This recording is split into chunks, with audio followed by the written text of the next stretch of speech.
एक मिनट भी उसके पास खड़ा नहीं रह सकता। मजे की बात यह है मेयर साहब कि ये मेरा मुंशी शराब छूता तक नहीं। बात यह है हुआ ये कि बचपन में अगर उसके बदन से कुदरती तौर पर ऐसी बू आती है तो मामला और भी टेढ़ा है। उससे कहिए प्याज लहसुन या ऐसी किसी तेज बू वाली चीज का सेवन करे जो शराब की बू को मार दे, या फिर फौरन डॉक्टर के पास भागे। और हाँ वो जज साहब जरा आप भी अपने को अच्छी तरह टटोल लीजिए। मेयर साहब मैं तो ठीक ही चल रहा हूँ। देखिए ना, रिश्वत भी लेता हूँ तो न लेने जैसी। शिकारी कुत्तों के पिल्ले, भला ये भी कोई रिश्वत है? मिस्टर ल्यापकिन त्यापकिन, रिश्वत रिश्वत होती है, चाहे वो शिकारी कुत्तों के पिल्लों के रूप में हो या किसी और रूप में। वाह साहब वाह, ये कैसे हो सकता है? रिश्वत तो वो होती है जनाब कि जब एक आदमी 500 रूबल का फरकोट या अपनी बीवी के लिए कीमती शाल लेता है। बस बस बस बस बस, इन बेकार के तर्कों से तुम अपने को नहीं बचा सकते मिस्टर ल्यापकिन त्यापकिन। हाँ, स्कूल सुपरिटेंडेंट साहब जी, अपने स्कूल के बारे में दो एक बातें सुन लीजिए जी। मैं जानता हूँ आपके अध्यापक बहुत होशियार और विद्वान हैं, लेकिन उनकी चाल ढाल, उनका व्यवहार दुनिया से निराला है। हो सकता है कि पढ़ाने का ये नया तरीका निकला हो। उदाहरण के लिए आपका एक टीचर तो हमेशा अजीबो गरीब तरीके से मुंह बनाता रहता है, इंस्पेक्टर उसे देखेगा तो बौखला उठेगा। जी, इसके लिए मैं भी मजबूर हूँ मेयर साहब। मैंने इस बारे में एक बार उससे बात की थी। हुआ ये कि शहर के सबसे बड़े रईस अपने बच्चे को दाखिल कराने आए हुए थे। उसने उनके आगे इतना बुरा मुंह बनाया कि वो तो उसी वक्त बच्चे को लेकर चलते बने। मैंने उन्हें बड़ी मुश्किल से रोका, बड़ी मुश्किल से समझाया उन्हें, नहीं तो वो स्कूल के अध्यक्ष को चंदा देना ही बंद कर देते। लेकिन हुजूर वो कमबख्त पढ़ाता खूब है। आप इतिहास के अध्यापक को ही ले लीजिए, वो बहुत दूरदर्शी और अपने विषय का पंडित है, लेकिन पढ़ाते वक्त उसे जो बेतहाशा जोश आ जाता है उसका क्या किया जाए। अभी उस दिन की बात है, वो बच्चों को जब तक असीरियनों का इतिहास बताता रहा तब तक बिल्कुल ठीक था, लेकिन जैसे ही वो सिकंदर महान पर आया बस कुछ ना पूछो, अपनी कुर्सी से कूदा, एक कुर्सी उठाई और जोर से डेस्क पर दे मारी। मैं जानता हूँ इस तरह से वो युद्ध का वर्णन कर रहा था। ठीक है, सिकंदर महान एक शूरवीर योद्धा था, लेकिन इसके लिए स्कूल की कुर्सियां क्यों तोड़ी जाए? जी आप ठीक कहते हैं मेयर साहब। मैंने भी एक दिन स्कूल का टूटा हुआ फर्नीचर सामने रखकर उसे समझाया, लेकिन उसको तो बस एक ही रट है। क्या? आप लोग कुछ भी कहते रहिए, मैंने तो शिक्षा के लिए अपने आप को मिटा देने की कसम खा रखी है। और मिटा वो हमें रहा है। जीवन कितना रहस्यमय है, ज्यादा पढ़ा लिखा आदमी भी खतरनाक होता है। अजी शिक्षा विभाग से तो ईश्वर ही बचाए। अजी मेयर साहब, ये भी कोई चमत्कार ही है कि मैं इस लाइन में रहकर भी जिंदा हूँ, वरना ये अपनी अकल के आगे किसी की चलने दें। मुआयना, वैसे मुआयना कोई बड़ी चीज नहीं, लेकिन यूँ भेस बदल कर मान लो वो अभी प्रकट हो जाए और कहे, अच्छा मित्रों तुम सब यहाँ जमा हो। हाँ, तो तुम में से हेल्थ ऑफिसर कौन है? जी, जरा आपके हालचाल पूछने हैं। और जज साहब आप भी जरा मेरे कमरे में तशरीफ लाइए। दोस्तों, हमारे लिए तो ये डूब मरने की बात हो जाएगी। कौन? नमस्कार, तुम कोई नया समाचार लाए हो पोस्ट मास्टर? मेरा मतलब है कोई खास चिट्ठी तो नहीं आई? नहीं हुजूर, मैंने तो अभी बॉब चिंस्की से ही ये भयानक खबर सुनी है। तुम्हारा क्या ख्याल है पोस्ट मास्टर? ख्याल क्या है मेयर साहब, लड़ाई है और कुछ नहीं। लड़ाई? जी हाँ, हमारा देश भयंकर युद्ध करने वाला है। तुम्हारी बेवकूफी का भी जवाब नहीं है पोस्ट मास्टर। अरे मियाँ, ये हमला हमारे शहर पर हो रहा है। ये चिट्ठी बता रही है कि इस लड़ाई के शिकार हम हैं, सिर्फ हम। जी, मुझे लगता है जरूर किसी ने मेरी शिकायत की है। वैसे मैं डरता मरता नहीं हूँ, क्योंकि मेरे नेक कामों का भगवान साक्षी है। लेकिन फिर भी थोड़ी सी घबराहट जरूर हो गई है। शहर के व्यापारियों ने जरूर मेरे खिलाफ चिट्ठी लिखकर राजधानी में जहर उगला होगा। जी हाँ, किसी की शिकायत पर ही इंस्पेक्टर यूँ चोरी आ सकता है। देखो पोस्ट मास्टर, ये हमारे तुम्हारे दोनों के हित में है कि इस शहर से बाहर जाने वाली हर एक चिट्ठी को तुम खोल कर देख लिया करो। अगर उसमें हमारी शिकायत जैसी कोई बात नहीं लिखी है तो उसे फिर से चिपकाकर या खुली ही आगे भेज दिया करो। और अगर वो समझ गए ना? समझ गया, बिल्कुल समझ गया। और इसमें आपके समझाने की बात ही क्या है। मैंने तो बरसों चिट्ठियां खोलने और पढ़ने का धंधा किया है। कुछ चिट्ठियों में तो इतनी मजेदार बातें लिखी रहती है कि उन्हें छोड़ने को मन ही नहीं करता। सुनो, कोई ऐसी चिट्ठी तो तुमने नहीं देखी जिसमें पीटर्सबर्ग से अफसर आने की इत्तला हो? जी नहीं, ऐसी कोई चिट्ठी नहीं है, लेकिन इससे भी ज्यादा दिलचस्प चिट्ठियां मेरी आंखों के सामने से गुजरी हैं। मेयर साहब, काश आपने भी एक आध चिट्ठी पढ़ी होती। वो मनोरंजक बातें, वो लच्छेदार शैली के पढ़ने वाले की तबीयत फड़क उठे। अच्छा? एक लेफ्टिनेंट ने अपनी प्रेमिका को चिट्ठी लिख रखी थी। आप वो चिट्ठी पढ़ना चाहेंगे? शुक्रिया शुक्रिया, मैं तुम्हारी तरह फालतू नहीं हूँ। मैंने जो सुझाव दिया है उसका तुम्हें ध्यान है ना? ये भी ध्यान रहे पोस्ट मास्टर साहब कि ऐसी हरकतों से तुम्हें जेल जाने में देर नहीं लगेगी। आप बकते हो लियापकिन त्यापकिन। कोई सरे बाजार रिश्वत ले तो बेशक ये बुरा है, लेकिन ये तो हमारा व्यक्तिगत मामला है। आपके सारे मामले व्यक्तिगत ही होते हैं मेयर साहब जी। हाँ छोड़िए। हाँ याद आया, क्या ये बताइए, क्या आप एक बहुत अच्छी नस्ल का शिकारी कुत्ता लेना पसंद करेंगे? मैं बहुत दिनों से ये सोच रहा था। मैं ये भेंट तुम्हें मुबारक हो मिस्टर लियापकिन त्यापकिन, मुझ पर मेहरबानी करो। मेरे चारों तरफ तो भेष बदला हुआ इंस्पेक्टर नाच रहा है। इंस्पेक्टर, तुम यहाँ बैठकर मौज करो और इंतजार करो कि कब दरवाजा खुलता है और इंस्पेक्टर, लगता है इंस्पेक्टर जनरल साहब जी आ गए हैं। हे भगवान, दरवाजा खोलिए मेयर साहब, दरवाजा खोलिए मेयर साहब। तुम चुप रह सकते हो डॉक्टर्स की, मेरा बोलना काफी है। पर बॉब जिसकी मेरी आवाज तुमसे ज्यादा तेज है। मेयर साहब दरवाजा खोलिए।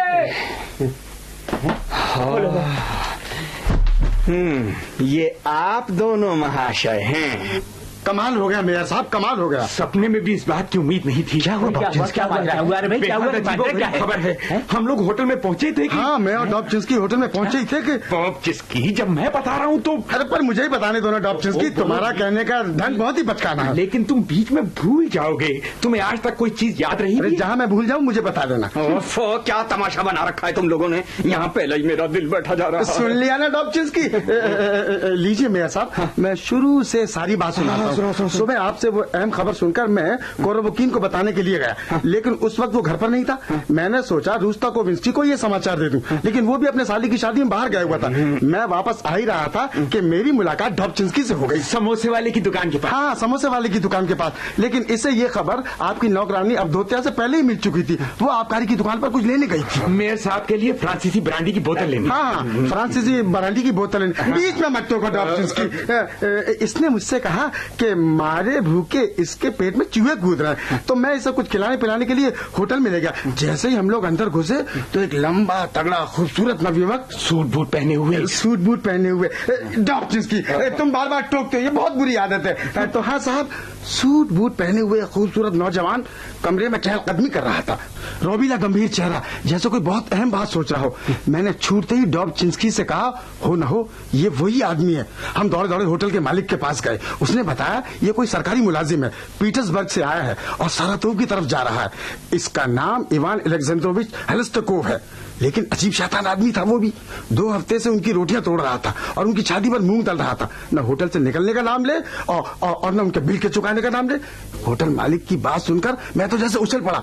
मैंने डॉबचिंस्की से कहा, पकड़ा, ये वो आदमी। नहीं बॉब, पहले मैंने ये कहा। अरे हो सकता है पहले तुमने कहा, लेकिन फिर मैंने भी तो कहा था यही है वो पीटर्सबर्ग का अफसर। कौन सा अफसर? अरे भूल गए मेयर साहब, अजीब पीटर्सबर्ग का अफसर, क्या यानी इंस्पेक्टर जनरल। क्या? नहीं, वो नहीं हो सकता। वो कैसे हो सकता? वही है मेयर साहब, वही है। वो होटल में एक पैसा नहीं देता, वहाँ से जाता भी नहीं। इतनी हिम्मत एक इंस्पेक्टर जनरल की ही हो सकती है, किसी ऐरे गहरे नत्थु खैरे की नहीं। एक बड़े अफसर की तरह वो हर चीज को बहुत बारीकी से देख रहा था। हम लोग जब खा रहे थे तो उसने जिस ढंग से हमारे खाने की तरफ देखा, वो पैनी नजर एक इंस्पेक्टर जनरल के अलावा और किसी की नहीं हो सकती। मैं दावे के साथ कह सकता हूँ। अगर सचमुच वो इंस्पेक्टर जनरल ही है तो फिर तो भगवान ही हमारा मालिक है। डॉबचिंस्की, तुमने उसका नाम क्या बताया? Ivan Alexandrovich Khlestakov. उसके कमरे का नंबर क्या है? नंबर 4, जहाँ पिछले साल कमेटी के अफसरों में मारपीट हुई थी। और उसे यहाँ आए हुए कितने दिन हो गए? 2 हफ्ते। मारे गए, अब क्या होगा? मेरा एक सुझाव है मेयर साहब, क्या? हम सब मिलकर इंस्पेक्टर साहब का स्वागत करने के लिए। नहीं, मैं अकेला ही वहाँ जाऊंगा, अकेला। आप लोग तो वहाँ जाकर ठूंठ की तरह खड़े हो जाएंगे। डॉबचिंस्की, तुम बता रहे थे कि इंस्पेक्टर नवयुवक सा लगता है। जी हाँ, मुश्किल से 23-24 साल का होगा। ओह, ये भी गनीमत है। नौजवान अफसरों को उल्लू बनाना आसान है। अच्छा साहिबान, आप लोग फटाफट सब चीजें ठीक ठाक कर लीजिए, समझे आप? मैं होटल का दौरा लगाने और यात्रियों की सुख सुविधा मालूम करने का बहाना कर इंस्पेक्टर से मिलकर आता हूँ। मिश्का, जी हुजूर। गाड़ी तैयार है? जी तैयार है। प्रहरात कहाँ है? हुजूर वो आज ड्यूटी पर नहीं है। क्यों नहीं है? जी वो रात आबकारी वाले नुक्कड़ पर पहरा दे रहा था। सुबह जब ड्यूटी से लौटा तो नशे में धुत था। 2-3 टप पानी डाले जाने पर भी उसका तमाशा ज्यों का त्यों है। तुम लोग सिपाही नहीं हो, बादशाह हो, बादशाह। तुम भरकर अंदर जाओ। नहीं, ठहरो, भरो और पुलिस सुपरिंटेंडेंट को बुला लो, समझे? जल्दी। अभी जज साहब, मेरा ख्याल है कि अब चलकर सब कुछ ठीक ठाक कर लेना चाहिए। अबे तुम्हें क्या फिक्र है हेल्थ अफसर साहब, मरीजों को साफ वर्दी पहना दोगे, सब ढक जाएगा। जी हाँ, और अस्पताल के कोने कोने से जो बदबू के झोंके आते रहते हैं उसे आप किस तरह से? बदबू तो जनाब मेरी अदालत से भी बहुत आती है, पर मुझे इस बात का बिल्कुल फिक्र नहीं है। डर ये है कि कहीं इंस्पेक्टर साहब ने भूले भटके कागज पर नजर डाली तो मैं कहीं का नहीं रहूंगा।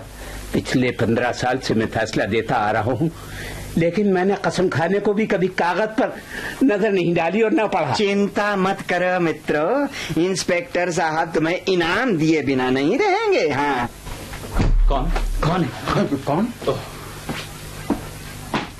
हुजूर, आपने मुझे याद किया? आ गए आप पुलिस सुपरिंटेंडेंट साहब।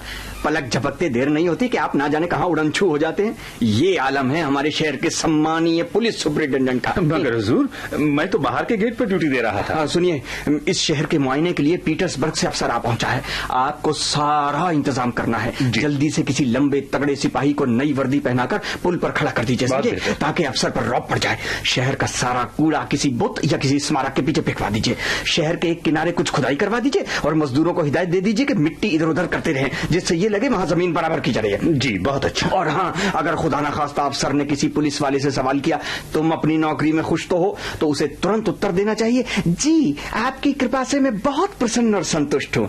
ऐसे आदमी को बाद में सचमुच संतुष्ट करने पर विचार किया जाएगा। जी, मैं इस बारे में अभी एक नोटिस घुमा देता हूं। एक बात और है, अगर कोई पूछे कि अभी तक अस्पताल में गिरजा क्यों नहीं बनवाया गया, जबकि इसके लिए 5 साल पहले ही चंदा इकट्ठा कर लिया गया था, तो उसका जवाब ये है कि गिरजाघर बना था लेकिन उसमें आग लग गई, समझे आप? मैंने इस बारे में सरकार को रिपोर्ट भी भेज रखी है।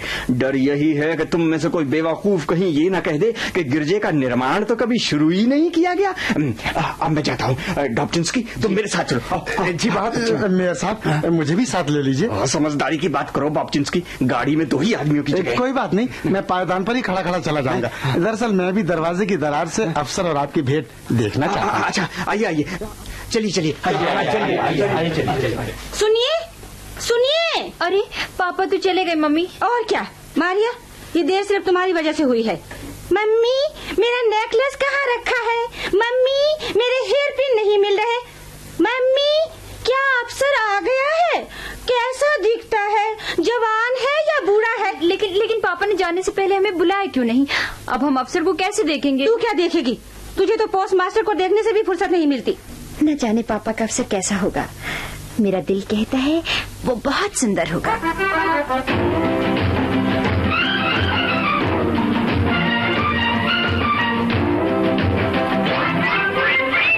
धत तेरे की, हमें पीटर्सबर्ग से चले 2 महीने हो गए, लेकिन अभी तक आधे रास्ते नहीं अटके भी।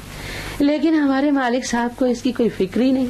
उन्हें कोई काम, न काज, न नौकरी, न चाकरी। उन्हें तो बस हुक्म चलाना आता है। और से इवान अलेक्जेंड्रोविच इलेस्टकोव के लिए, यानी हमारे लिए शानदार होटल का शानदार कमरा बुक कर लो। आसिफ, जल्दी से प्यारे को खाना लाने के लिए बोलो, लेकिन ध्यान रहे खाना एकदम लजीज हो। हमें घटिया खाना खाने की आदत नहीं। घर में नहीं दाने और अम्मा चली भुनाने। अरे कभी इधर उधर से पैसे आ भी गए तो साहबजादे को जैसे पर लग जाते, फौरन बड़े बड़े आदमियों को जा घेरेंगे और जुए में तब तक जुटे रहेंगे जब तक जेब में आखिरी सिक्का रहेगा। हाँ, अरे कई बार मालिक जेबें गर्म करके भी आते हैं, तब मैंने भी खूब गुलछर्रे उड़ाए, कुछ ना पूछिए। खूब दावतें खाई हैं, बढ़िया कपड़े पहने।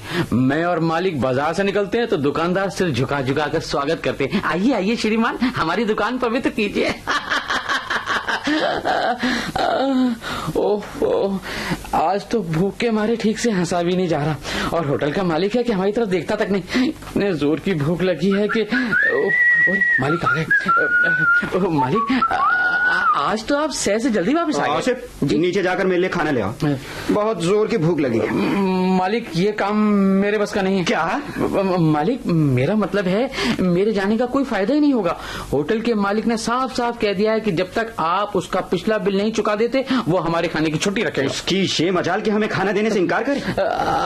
जी, उसने तो यहाँ तक धमकी दे दी है कि वो शहर के मेयर के पास हमारी शिकायत लेकर जा रहा है। कहने लगा मैं मेयर साहब को बताऊंगा कि पीटर्सबर्ग का एक उचक्का लफंगा अपने नौकर के साथ 2 हफ्ते से मुफ्त मेरे होटल की रोटियां। और तुम बहुत चाव के साथ ये सब सुनते रहे। सुनना ही पड़ा मालिक। मुझसे कहने लगा फिक्र ना करो बच्चू, कल से तुम्हें जेल की रोटियां मिलेंगी। बस भी करो, जाओ एक बार फिर उसे खाना भिजवाने के लिए बोलो।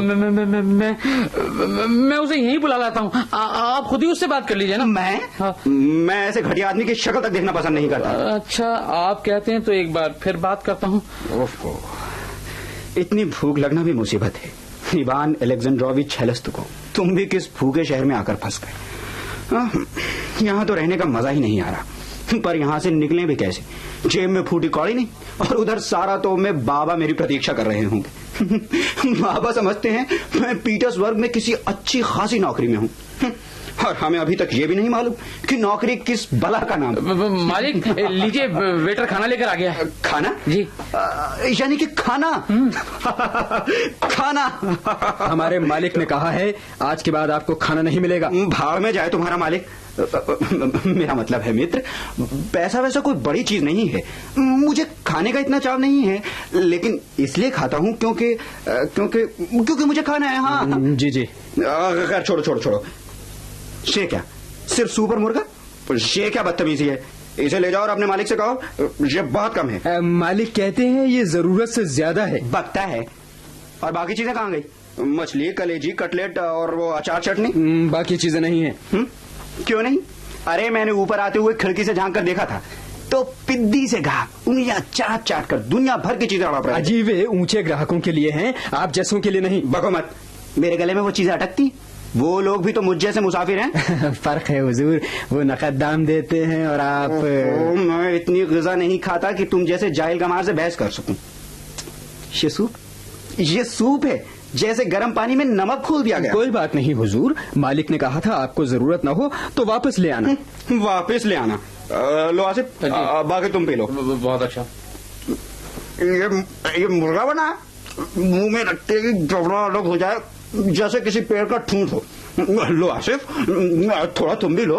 मैं अब जा सकता हूँ? सुनो मित्र, खाने के बाद कुछ मीठा मिल जाए तो मजा आ जाएगा। आसिफ, तुम बेटो जी के साथ चले जाओ। ये खाना है, सूप की जगह उबला पानी और गोश्त। मालिक नीचे मेरा आया हुआ है और आपके बारे में कुछ पूछताछ कर रहा है। क्या? जी हाँ। आखिर उस बदमाश ने मेयर के पास मेरी शिकायत करी थी। नहीं, मैं जेल नहीं जाऊंगा। मेयर की क्या मजाल कि मुझे जबरदस्ती जेल भेजे। मैं उसे ऐसी झाड़ दूंगा कि याद रखेगा। तुम्हारी ये हिम्मत हुई कैसे? तुम्हारी ये मजा। श्रीमान, मेरा अभिवादन स्वीकार करें। आप ही मेरी नमस्ते दीजिए। क्षमा कीजिएगा, बिना पूछे ही चला। नहीं, कोई बात नहीं। दरअसल शहर के मेयर की हैसियत से ये मेरा पहला फर्ज हो जाता है कि बाहर से आने वाले यात्रियों की सुख सुविधा का ध्यान रखूं, उन्हें किसी भी तरह। लेकिन आप ही बताइए, इसमें मेरा क्या दोष है? मैं तो होटल की कौड़ी चुका दूंगा। दरअसल शरारत तो होटल के मालिक की है। वो मुझे जानबूझकर घटिया खाना देता है। मांस ऐसा जैसे पत्थर के टुकड़े हों, और सूप भगवान ही जाने उसमें क्या डाला जाता है। मैंने अभी उसे खिड़की से बाहर फेंका है। चाय में मछली की बू आती है, और ऊपर से वो मुझे धमकी देता है कि मुझे वो। मैं बहुत शर्मिंदा हूँ हुजूर, बहुत शर्मिंदा हूँ। आपसे सच बताऊं, उसमें मेरी जरा भी गलती नहीं है। हमारा शहर तो ताजे गोश्त के लिए मशहूर है। ताज्जुब है ये आदमी कहाँ से कूड़ा उठा लाता है। दरअसल ये होटल आपके रहने लायक है भी नहीं। मैं आपसे कहीं और चलने की प्रार्थना कर सकता हूँ? नहीं, मैं कहीं नहीं जाऊंगा। मैं खूब समझता हूँ कहीं और से आपका मतलब क्या है। आप इस बहाने मुझे जेल ले जाना चाहते हैं, लेकिन आपको मुझे जेल ले जाने का क्या अधिकार है? भगवान, ये तो सब जानता है। जरूर किसी ने इससे मेरी शिकायत। जनाब, आप पूरी फौज लेकर आइए तो भी मैं नहीं जाऊंगा। मैं सीधा जार के पास जाऊंगा। आप लोग मुझे समझते क्या हैं? ऐसा ना कीजिएगा, मैं मर जाऊंगा। मेरे बीवी बच्चे तबाह हो जाएंगे हुजूर। खूब। तो आपके बीवी बच्चों को बचाने के लिए मैं जेल चला जाऊं? माफ कीजिए, मैं भी सब जानता हूँ। मुझसे गलती हुई हुजूर। दरअसल मुझ में अक्ल की बहुत कमी है, और क्यों ना हो हुजूर, तनख्वाह इतनी कम मिलती है कि सारा दिमाग उधर सोचने में ही खत्म हो जाता है। तभी तो भूले भटके रिश्वत लेने की गलती हुई है हुजूर। लेकिन विश्वास कीजिए, रिश्वत में भी हमेशा छोटी मोटी चीजें ही ली हैं मैंने। और वो जो आपने वो देखी ना, हवलदार की विधवा को कोड़े लगाने वाली बात सुनी होगी ना, वो बिल्कुल झूठ है साहब, बिल्कुल झूठ है। मेरे दुश्मनों का गढ़ा हुआ किस्सा है। और हुजूर आपसे क्या कहूँ, इन दुश्मनों से तो मुझे अपनी जान का भी खतरा हो गया। मुझे इन बातों से क्या लेना देना, लेकिन आप मेरा कुछ नहीं कर सकते। नहीं, मैं होटल का एक एक पैसा चुका दूंगा, पर इस समय मेरे पास फूटी कौड़ी में नहीं है। धूर्त कहीं का, किस चालाकी से पैसे की बात छिड़ी है। पर बच्चों, मैं भी तुझे अपने जाल में फांस कर ही छोड़ूंगा। माफ कीजिएगा हुजूर, अगर आपको पैसों की दिक्कत हो तो मैं सेवा के लिए उपस्थित हूँ। शहर में आने वाले प्रत्येक यात्री की सेवा करना तो मेरा ठीक है। आप मुझे कुछ रूबल उधार दे दीजिए ताकि मैं होटल का बिल दे सकूं। मेरा ख्याल है 200 रूबल में काम चल जाएगा। ये लीजिए। गिनने के कष्ट नहीं कीजिएगा, पूरे 200। बहुत बहुत धन्यवाद, मैं वापस जाते ही भिजवा दूंगा। अरे डॉब्जिंस्की, शुक्र है इतने पैसे चुपचाप ले लिए इसने। मैंने भी समझदारी की, 200 की जगह 400 रूबल दे दिए। वेटर को बुला लाओ। जी अच्छा।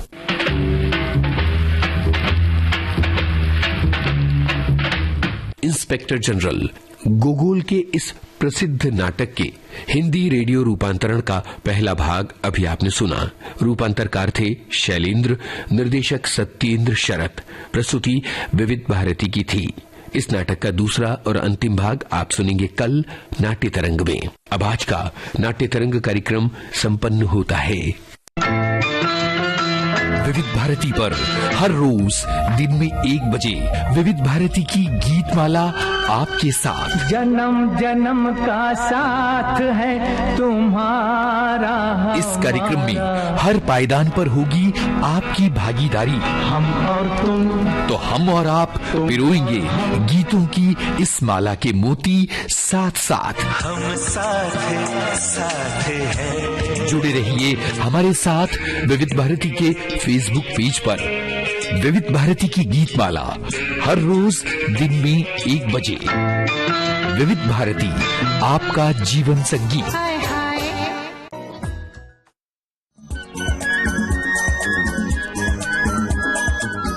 आप सुन रहे हैं विविध भारती राष्ट्रीय सेवा, देश की सुरीली धड़कन। 4 बजने वाले हैं, थोड़ी देर में आप सुनेंगे समाचार।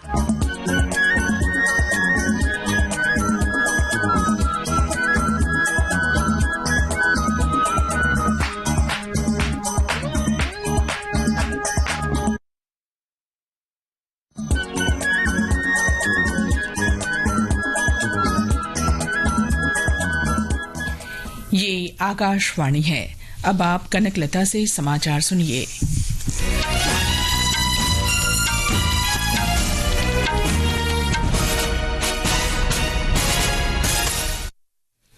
भारतीय सशस्त्र बलों ने पाकिस्तान की लगातार बढ़ती और भड़काऊ कार्रवाइयों के जवाब में उसके तकनीकी बुनियादी ढांचे, कमान और नियंत्रण केंद्र, रडार साइटों और हथियार भंडारण क्षेत्रों सहित सैन्य ठिकानों पर सटीक हमले किए हैं। नई दिल्ली में आज ऑपरेशन सिंदूर पर एक विशेष प्रेस वार्ता में कर्नल सुफिया कुरैशी और विंग कमांडर व्योमिका सिंह ने भारतीय सशस्त्र बलों की कार्रवाई के बारे में जानकारी दी। पाकिस्तान द्वारा सैन्य ठिकानों को जानबूझकर निशाना बनाने के पश्चात भारतीय सशस्त्र बलों ने त्वरित व सुनियोजित जवाबी हमले किए। Technical installations, command and control centres, radar sites और हथियार भंडार को चुनकर निशाना बनाया गया। रफीकी, मुरीद, चकलाला, रहमियार खान, सुकूर और चुनिया स्थित पाक के सैन्य ठिकानों पर एयर लॉन्च्ड सटीक हथियारों, लड़ाकू जेट से प्रहार किए गए। पसूर स्थित रडार साइट और सियालकोट का एविएशन बेस भी प्रिसीजन एम्यूनिशन से टारगेट किए गए। इन कार्रवाइयों के दौरान भारत ने कम से कम कोलैटरल डैमेज की क्षति सुनिश्चित की। कर्नल सोफिया कुरैशी ने बताया कि पाकिस्तानी सैनिकों को अग्रिम क्षेत्रों की ओर बढ़ते देखा गया है। ये बात इस बात का स्पष्ट संकेत है कि पाकिस्तान स्थिति को और बिगाड़ना चाहता है। भारत ने जोर देकर कहा कि भारतीय सशस्त्र बल तत्परता के साथ जवाब देने के लिए तैयार हैं। नियंत्रण रेखा पर पाकिस्तान ने ड्रोन घुसपैठ और भारी तोपखाना गोलाबारी के कई प्रयास किए। कुपवाड़ा, बारामूला, पुंछ, राजौरी और अखनूर सेक्टर्स में तोप, मोर्टार एवं हल्के हथियारों से भीषण गोलाबारी जारी रही। भारतीय सेना ने प्रभावी व